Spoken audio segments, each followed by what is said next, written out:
In about 15 seconds, more than half the people who clicked on this video will either click out of it or just click on one of the suggested videos on the side with a catchier title or thumbnail.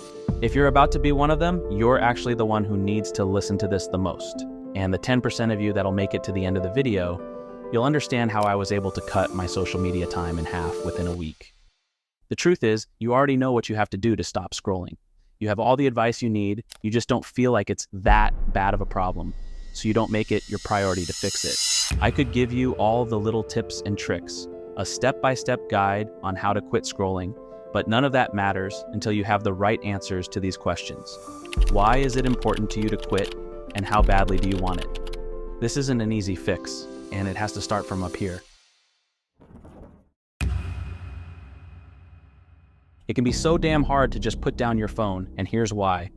Almost every piece of content you consume on social media has been designed in a way that drastically reduces your attention span. With the rise of short-form content like TikTok, Reels, and YouTube Shorts, our brain is constantly bombarded with so much information. One of the things that phone does, for the most part, is it is an attention-shortening device. We have trained our brains to be really good at processing super short-form content. All the flashy edits and the instant gratifications are frying our attention span. Content creators nowadays literally only have like 2 seconds to grab your attention and stop you from scrolling.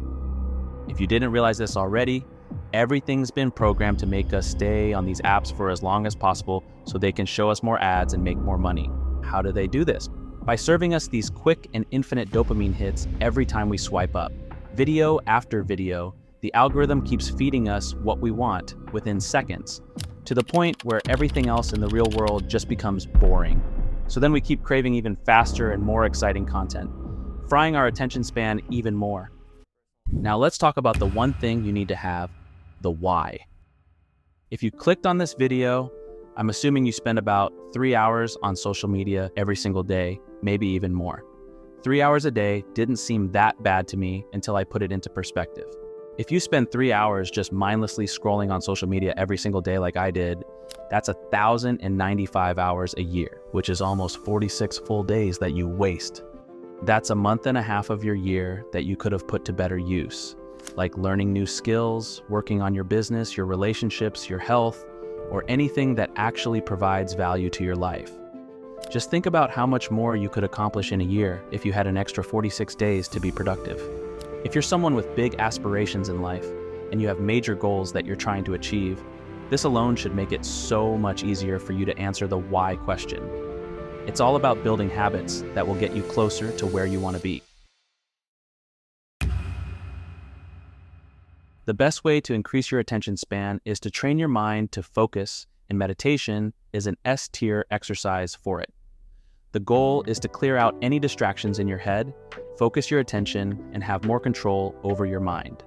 So just let your body relax, get comfortable, focus on something, even just your breathing, and let your mind do the rest. It's that simple, but it's so powerful. Just start small, maybe even a minute a day, and work your way up from there. Every time you do it, it's like a rep. So keep putting in the reps, train your mind to ignore distractions, and you'll see how much more focused you become. The other tip that I'll give you is this, and you don't have to do this. There are so many methods out there that you can choose from. This is just what worked for me. What I did was I turned on the grayscale filter on my phone to make everything black and white. But to be honest, it was a bit too much for me at the start. So I just had the filter on 50% in the beginning and gradually made my way up to completely black and white. The reason why it works is because it reduces the visual stimulants that you get from the screen, which then lowers your dopamine release, making it less addictive. Basically, it's not as fun to look at, so it's easier to put it down or not pick it up in the first place. If you made it this far into the video, you should be able to cut your social media time in half just like I did. It's not the end goal, but it's a start. And if you enjoyed this video, I'm pretty sure you'll like this one too.